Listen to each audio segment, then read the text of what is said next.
আসসালামু আলাইকুম, আশা করি সবাই ভালো আছেন। আমার এই গরুটা এর আগে বাচ্চা দিছে। বাচ্চা দেওয়ার পর হিটে আসার পর আমি একে ইনসেমিনেশন করেছিলাম, কিন্তু এইটা কনসেপ্ট করেনি, মানে গর্ভধারণ করেনি। এরপর আমি একজন এআই কর্মীকে ডাকি, তার থেকে পরামর্শ নেই। তো গরুটা পুনরায় হিটে আসার পর তো তিনি আমাকে বললেন যে তিনি আমাকে বললেন যে গরুটার জরায়ুতে ইনফেকশন হয়েছিল। তো সেই অনুসারে গরুতে আজকে জরায়ুতে মেডিসিন দেওয়া হলো এবং তিনি কিছু ঔষধ প্রিসক্রাইব করছেন। তো সেই বিষয়ে এখন আমরা তার কাছ থেকে শুনবো যে এই ঔষধগুলার কোনটার কি কাজ, কি জন্যে এই ঔষধগুলা দিলেন। চলে যাচ্ছি সেই সালাম ভাইয়ের কাছে। থাক। তো ভাই এখন বলেন। আমি মোহাম্মদ আব্দুল সালাম, এআই টেকনিশিয়ান, গুনার ইউপি পরিষদ, দুপচাচিয়া, বগুড়া। আমি এই খামারিতে হাকিমবাড়ির খামারিতে আসছিলাম। এই খামারে আমি দেখশন করি। এই খামারের একটা গাভী একবার বাচ্চা দেওয়ার পর গাভীটা হিটে আসে, 2 মাস 10 দিন আগে হিটে আসছিল। সেখানে প্রজনন করেছে আগে, করানোর পর গরুটা 2 মাস পর ব্লিডিং হয়। আমি আসছি, আমাকে ডাকে, আমি দেখলাম যে গাভীটার বাচ্চাদানিতে জরায়ুতে ইনফেকশন আছে। সেই ক্ষেত্রে জরায়ুতে মেডিসিন দিয়ে দিলাম ওয়াশ করে। পরবর্তীতে এরপরে আমি পরবর্তী কিছু ঔষধ ব্যবস্থাপনা করে গেলাম। প্রথমে গরুকে কৃমিনাশক 2টা ট্যাবলেট দিলাম, ইনডেক্স 2টা ট্যাবলেট একই টাইমে একদিনে খাওয়াতে হবে।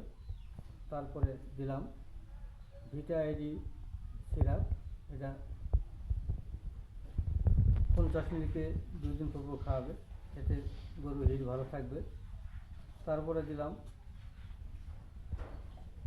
নিউট্রি পাওয়ার ট্যাবলেট লিখলাম, ওর মধ্যে যারা বাচ্চা ধারণ ক্ষমতা বাড়বে নিউট্রি পাওয়ারে, প্লাস ওর মধ্যে ভিটামিন কে আছে, যার কারণে হিট শেষে গরুতে মাঝে মাঝে রক্তক্ষরণ হয়, এই রক্তক্ষরণটা হবে না।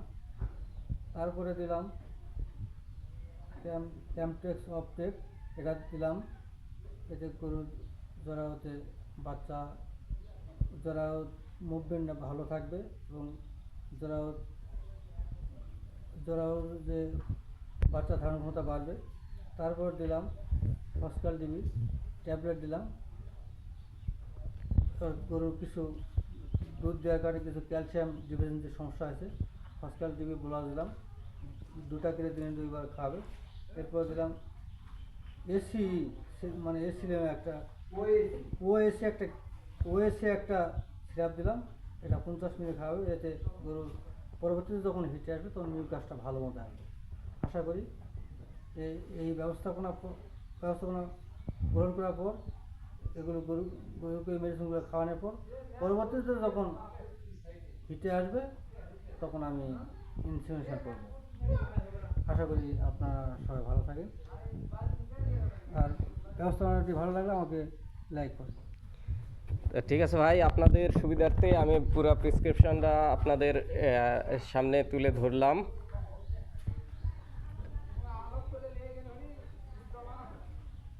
এই যে নিচে সালাম ভাইয়ের ফোন নাম্বার দেওয়া আছে।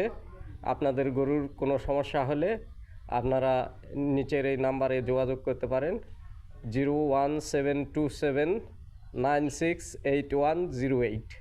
তো ভালো থাকবেন সবাই, ধন্যবাদ।